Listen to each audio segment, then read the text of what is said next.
All right. Okay, so today we're going to be talking about creating a social media content strategy. Woohoo! Right? It's so exciting. This is one of my favorite things that I'm passionate about, obviously, but it's so great for startup businesses because social media allows you to reach a lot of people with spending hardly anything. And so I always recommend startups creating a content strategy and finding what works for them before spending money on ads. So every time people ask me, okay, I got social media, I got an account, but I don't really know what I should be monitoring. Like, should I be focusing on followers, how many times I post? And what I would recommend is finding out what is my growth goal. And by that, I mean, are you trying to increase revenue? Are you trying to create brand awareness? What do you want your area of focus to be? And so once you've decided your growth goal, you can decide what platforms you want to focus on and what analytics you want to measure. So this is kind of a basic breakdown of the different platforms, and there's other platforms like social or like Snapchat and Reddit and all kinds of stuff. But as a basic overview, these are the platforms that I'd recommend. So I'm going to go through them. So if you want to increase consumer revenue, the three platforms that I would recommend the most are Facebook, Instagram, and Pinterest. And that's because these three companies are the only platforms that currently have something called social commerce, which is a new buzzword. You may have heard of e-commerce before, which is basically purchasing things online. But social commerce is basically purchasing directly from the social app without leaving. So rather than taking a link and going to your website and your website being down and then you have to enter in your credit card information, you just purchase right from the social media app. And so this is a great option for measuring ROI and seeing how these platforms can really help you if you incorporate social commerce tools. Twitter, TikTok, and YouTube, they're all like doing beta testing of social commerce right now. So soon those will be great at generating revenue, but for right now, Facebook, Instagram, and Pinterest are the best platforms for that. The next category for growth goals is if you want to attract businesses. Obviously, I put LinkedIn on here. So if you're selling to businesses, it's great to have other platforms, but where you'll find most of your customers is LinkedIn. And so if you're kind of in between on where should I be spreading our efforts, put it in LinkedIn if business owners are your main client. The next category I wanted to talk about is gaining press coverage. Let's say you have a big event coming up, or you just finished a seed round, and you're doing some newsworthy stuff, you're fundraising. Twitter is such a great platform for gaining press coverage because all the reporters and news outlets use Twitter to find their stories. And it's also really easy to share your articles and your newsworthy things on Twitter because it allows for links back to your website. And Facebook I included on there as well because it's much more friendly for articles and content than Instagram or Pinterest, which are more photo-based. So both of those platforms have great potential for gaining press coverage. And then the last subject or category I'd make is the new concept. We have Hypercraft here today, and they kind of have a new concept with electric batteries, and people are like, how does that work? How can I use this? And incorporating video, whether that's through YouTube videos, TikTok, and Instagram, are great ways to show people what your product does and get them excited. And so obviously all of these platforms are helpful in different ways. And so just looking at how you want to grow your business with your model, you can incorporate all of these social media. And I would recommend looking at where your competitors are, because by knowing where your audience is, seeing how many people are following them, you can tap into that same audience. Okay, the next section for creating a content strategy is to create an audience persona. So in advertising, they have something called an audience persona where you basically just imagine who your customer is. So in advertising, it's helpful because when you do targeted ads, you can say, I want to target all women who are age 18 to 34 and things like that. But for content, it's really helpful to have that persona so that you can imagine what your customer wants to see. I am not the target audience for every company in the world. And so I really have to do some outside thinking sometimes when I'm thinking about sports brands or things that may not be my specific interest, but what that audience wants. So I'm going to show a video from Air Jordan, and I want you guys to shout out after the video's over who you think that they're trying to target based on interest and age. Okay, does anyone want to shout out who you think they're trying to target, what they like, their interests? What was that? Gamers, good catch. They had video games and that video game music. Awesome. Anything else? Basketball players, pretty obvious one. They're people who are into sports who will enjoy that kind of content. And interesting how they had his little brother and then Zion, so kind of like a younger audience, maybe high school, college age. So an audience persona you could make for Air Jordans. You could make up a name. Pretend this is your company. You can make up a name for them for Air Jordan. I named them Dominic. I added in a girl because 40% of the people who shop at Air Jordans are actually women. So a lot of like girls who are playing high school basketball, things like that. They made a really good catch of video games, basketball, sports. And something interesting I put in too, they probably care a little bit about status and representing a brand / person. All of Jordan's shoes, they all represent a basketball player. And so you may be a big fan of the New Orleans Pelicans for Zion and being a super fan of them and want to represent that person. And then I'm going to show another example for a different audience, and this is a Nordstrom video. So we'll do the same thing after and guess who they're trying to target. Okay, who do you think they were trying to target in that?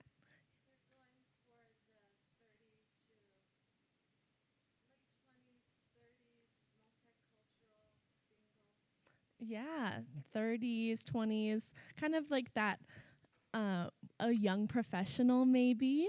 Yeah. Any other ideas? People who speak French. Yeah, kind of had that elite, classy vibe. I love that. Yeah, so for this, let's say we call this Nordstrom persona Carrie, and you hit it right on the head. When I was doing this research, I actually thought that the Nordstrom audience would be much older, like their target audience was between like 40 and 60, but actually the major amount of people who are buying are 18 to 34. And so that really reflects through their social media accounts and how they target. And I really like how that ad was really just for like a rewards program, like a savings program, but they called it the Nordy Club. It's exclusive. They wanted people who want to feel fancy. So kind of that light, fun, flirty content.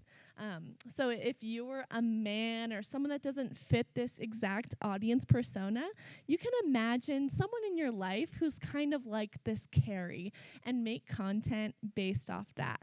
And so even when your audience isn't who you are, you can imagine through these audience personas how to make content for them.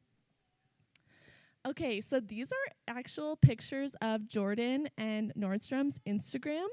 And I just wanted to go kind of back and say how they have reflected these audience personas into their accounts. I think it's really cool that Jordan's side on the left, you wouldn't even really think that it's a shoe company at first because it's all about who the people are. It highlights different figures and people in the community that are doing good things, and that's really the voice that they're trying to represent, of representing like a person rather than the shoe itself. And then Nordstrom, I think it's really reflected how it is a younger audience. They have lots of like fun, like natural pics, like food items or just like a mirror picture. So just like that younger audience, they're definitely hitting, and it feels really organic and natural. So when you are starting to create your content, you'll want to have a brand guide that you can reference. So a brand guide you can go so much deeper into, but for just the basic things, you'll want your colors to be cohesive, what colors you use. Typography, choose 2 to 3 fonts that you can use in your posts. A voice that's whatever you want your brand voice to be, whether that's funny, professional, casual.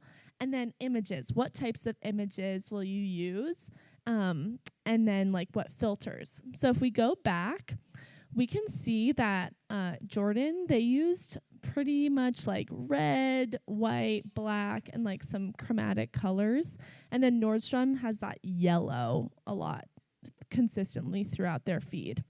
And then for typography, you can tell that Jordan had that vertical text and then that why not yellow text sort of at the bottom. So they use consistent typography throughout their campaigns, and it just helps it look nicer. And then, like I said earlier, with the images, very much curated to what they want their audience to see. Like Jordan's all people showing that status.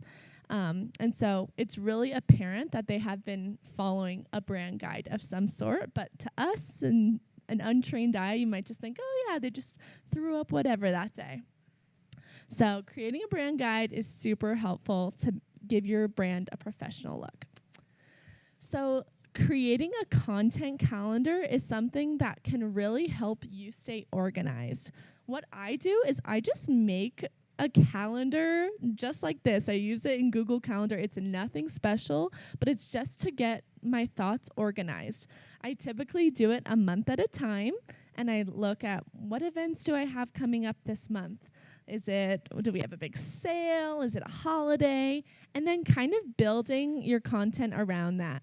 In this is a fake example, but I put like a blog typically every Thursday to kind of keep us on track. We'll always write a blog on Thursday. Or if there's an event that last Thursday, I built in an event flyer the week before and then an event recap after. So as you kind of just think about what's going on, your business has so much going on. I bet you can all relate to feeling so busy. Just putting that in a calendar so you can share your updates as it goes. I put a question mark in the bottom because sometimes you won't have everything planned out. For example, at RevRoad, it was Darren's birthday on this week, and so I hadn't planned to post that, but I was like, oh, this is so fun. I'll post a birthday post. And it ended up being one of our most engaged with posts in like the last 3 weeks. We had all these comments. And so I was really glad that I just kind of moved away from my calendar and made room for being spontaneous. Whenever you guys have newsworthy things or things like that, just post them and share them with others. So this may feel like a lot to do, and you may feel like you don't have too much time, but there are so many resources that you can use. So Creator Suite, Hootsuite, and Later, those are all planning platforms. So basically you can post, and then it posts it for you. So you put in your caption, you put up the picture, and then you can say, post next week, and it'll post it for you, and you don't have to worry about it every day having to post. And so if you don't feel like you have too much time, you can just sit down once every 2 weeks and plan out your content and not worry about it. There's also apps like Canva that if you don't have graphic design experience, you can make templates in there. It's super easy. Preview, it's a visual planner. So if you want your feed on Instagram to look really consistent, you can use that. And then Visco and Prequel are like photo and video editors for like filters and presets, so they all look consistent.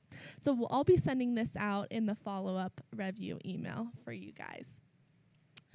So as a recap, for creating a content plan and strategy, you'll establish your growth goal, where you want your company to go, what direction you want to take it.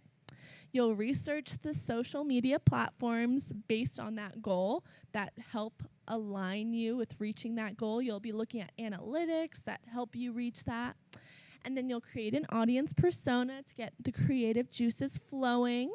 Develop a brand guide to help everything look consistent.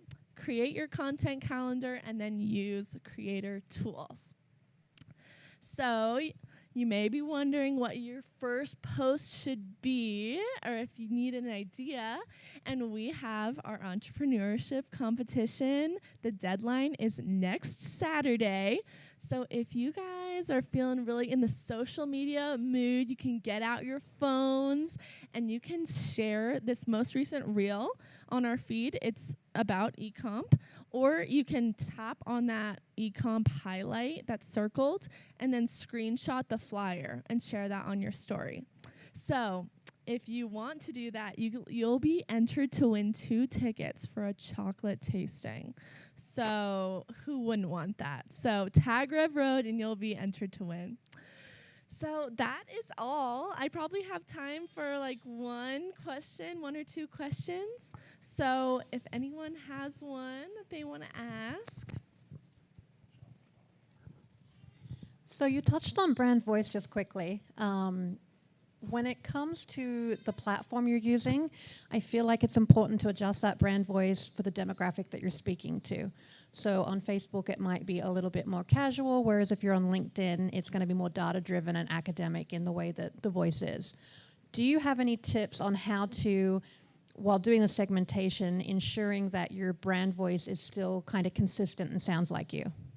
Great question. Yeah, I would say that you can basically a lot of times reuse that same content and then just adjust parts of it. Sometimes like on Instagram, I'll be a little more funny or like put in a joke or kind of throughout, like, because it's more interactive, I'll do more polls or kind of more funny things like that. But then I'll sort of just remove that on LinkedIn and then maybe just change the question to be for that audience, like, how does your business do this? What do you guys do? So just, you made a great point. You can just make tweaks, and it really depends on what your brand is and who your audience is. And a lot of times they have significant overlap. So just making small tweaks as you go.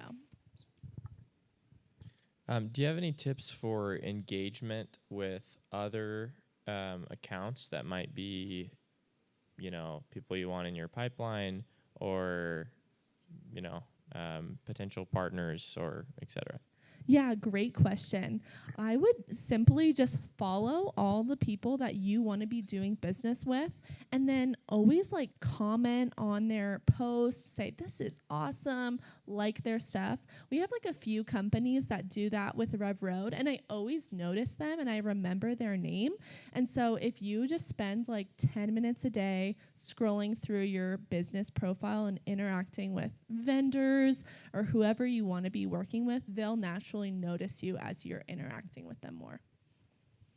I had a quick question on cadence. How often is too often?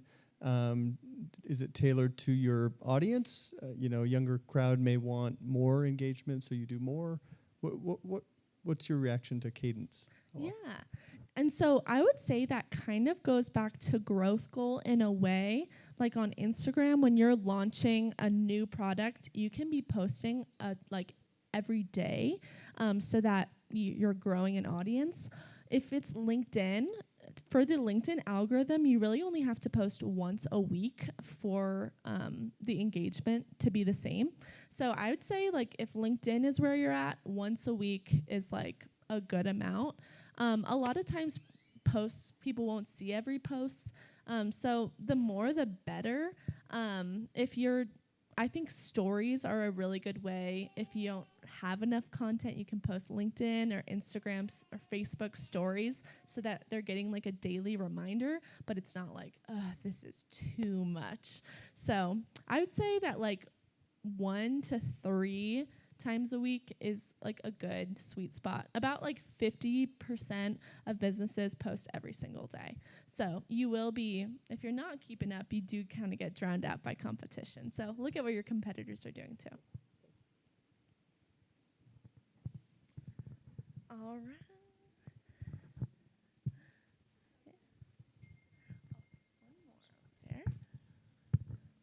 What time of day is best to post? You may have covered that. I was looking at my kids, but no, you're great. So in your analytics, you can see when your specific audience is on the most. So every account has access to business analytics as long as you're turned on to that. And so some people will say like LinkedIn, it's best at Thursday at 9 a.m. But you can really just look on your analytics tab and it'll tell you the most active times. It's usually, it honestly just depends on your audience. So, well, we are out of time, unfortunately. If you have more questions about social media, feel free to come up and ask me afterwards. But I think that's all I have time for. So thank you.